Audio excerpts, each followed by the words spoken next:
Cette conférence va maintenant être enregistrée. Bonjour tout le monde, lundi 28 janvier 2019, point bourse du jour. La hausse s'est poursuivie un petit peu partout vendredi aux États-Unis. Le Dow Jones a pris 0,75%, le S&P 500 0,85% et le Nasdaq a surperformé, terminé en hausse de 1,27%. La hausse a été du même ordre en Europe, le CAC plus 1,11, DAX plus 1,36, ce qui fait que le CAC s'est rapproché de la zone haute 4940, au-dessus de laquelle on passerait davantage haussier, mais avec toujours la même idée de fond, à savoir, si jamais le marché devait poursuivre, que cette hausse-là resterait laborieuse. Ce matin, on revient un petit peu en arrière, donc 4895 le contrat échéance février. On est revenu sur le niveau de vendredi même heure quasiment, puisqu'à 9h, 9h15, on était sur 4890. On est allé chercher 4930 en fin de séance, donc zone d'achat, de rachat actuellement sur 4890 pour essayer de vendre plus haut. Donc les niveaux de vente, par exemple, 4913, 4917, vous voyez, dans toute cette zone-là. Donc tant qu'on est sous 4940, on peut vendre. Et l'infirmation a le mérite d'être proche, puisque elle apparaîtrait au-dessus de 40, 45. On peut tenter des achats sur repli, ça fait un petit moment qu'on vous dit ça aussi, depuis le franchissement des 4850, donc on tend vers une neutralisation.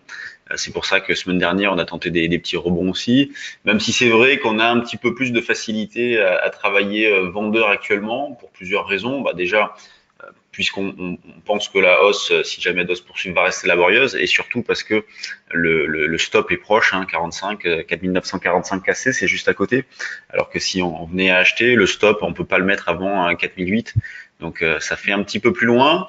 Le DAX, lui, a fini par franchir les 11 250, donc que l'on surveillait de près, donc on travaillait vendeur tant qu'on était en dessous. Depuis le franchissement, donc on a un billet qui est passé haussier.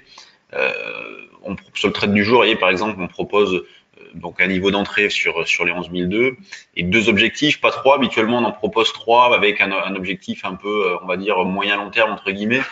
Mais là, on en propose que deux dans la mesure où la tendance long terme, les probabilités que le marché poursuive sont pas là non plus énormes. Donc, c'est pas le scénario que l'on fait. Vous voyez, l'idée, c'est que si jamais le marché vient à poursuivre, on pense toujours que ça va rester quand même hésitant, ce qui va en faveur de synthétique. D'ailleurs, on peut travailler encore en poudre synthétique dans cette configuration-là pour profiter de tous ces petits retracements et donc profiter de la hausse grâce au call acheté.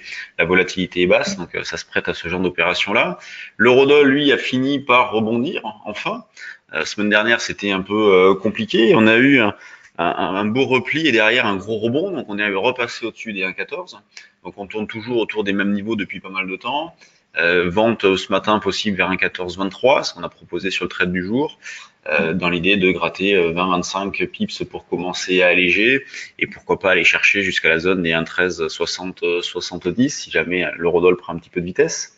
Sur les valeurs, on a une grande majorité de baisses, on a une seule hausse, c'est Arcelor. Bon, c'est pas des grosses baisses non plus, il faut dire que vendredi, on avait terminé sur des niveaux assez hauts, 4925 sur le CAC. La plus forte baisse, c'est Saint-Gobain qui perd 1,2%, c'est pas bien méchant. On a les bancaires qui sont pas terribles. On a d'ailleurs un double top sur le Crédit Agricole. Tout à l'heure, je regardais la BNP, on est dans la même configuration aussi. Vous voyez, double top sur ces valeurs-là. Donc, on est au bout de quelque chose, on est au bout d'un rebond technique sur les bancaires. Si jamais on venait à franchir cette zone-là, et on aurait des signaux d'achat qui seraient déclenchés, donc peut-être ce qui permettrait au marché de poursuivre. Quand on regarde les grosses pondérations, donc prenons LVMH qui fait toujours pas grand-chose, Sanofi pas grand-chose non plus, Total pas grand-chose non plus, donc on voit qu'il n'y a pas non plus de conviction. On a des hausses qui se font par palier, au gré des rumeurs, au gré des accords portés toujours par l'hypothèse d'un accord entre les États-Unis et la Chine, l'espoir qu'il y ait un accord à un moment donné entre les États-Unis et la Chine. Quand on regarde du côté des mid et small, donc on va lancer le screener à huitième, pas mal de valeurs dans ce screener là déjà, donc il est 9h20, pas mal de valeurs.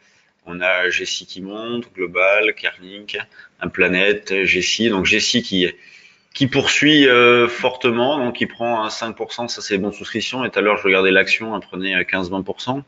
Je vais vous l'afficher d'ailleurs. Donc Jessie GSI International, vous voyez, qui prend 32%, c'est ce qu'elle a pris vendredi aussi, donc grosse spéculation sur la valeur en ce moment. Claranova, j'en parlais la semaine dernière, qui reste toujours pas mal, la configuration graphique est plutôt intéressante. Donc de la spéculation sur les mid et small. Il y a quelques temps, on vous parlait d'une valeur qui s'appelle Mastrad, qui reste toujours pas mal, hein, ça reste haussier, bon, ça monte régulièrement, ça manque un petit peu de volume, mais il y a de l'intérêt toujours sur cette valeur. Donc de la spéculation sur les mid et small, un moral qui reste toujours bon, un marché qui se rapproche des 4940-45, donc attention, est-ce que on est au bout de la reprise ou est-ce qu'on va basculer dans une autre phase? Il faudrait franchir 40-45 pour envisager donc une poursuite de la hausse, mais je le répète, qui selon nous devrait rester laborieuse. Sur ce, bien bonne séance à tous et on se retrouve demain pour un nouveau point bourse. Salut tout le monde.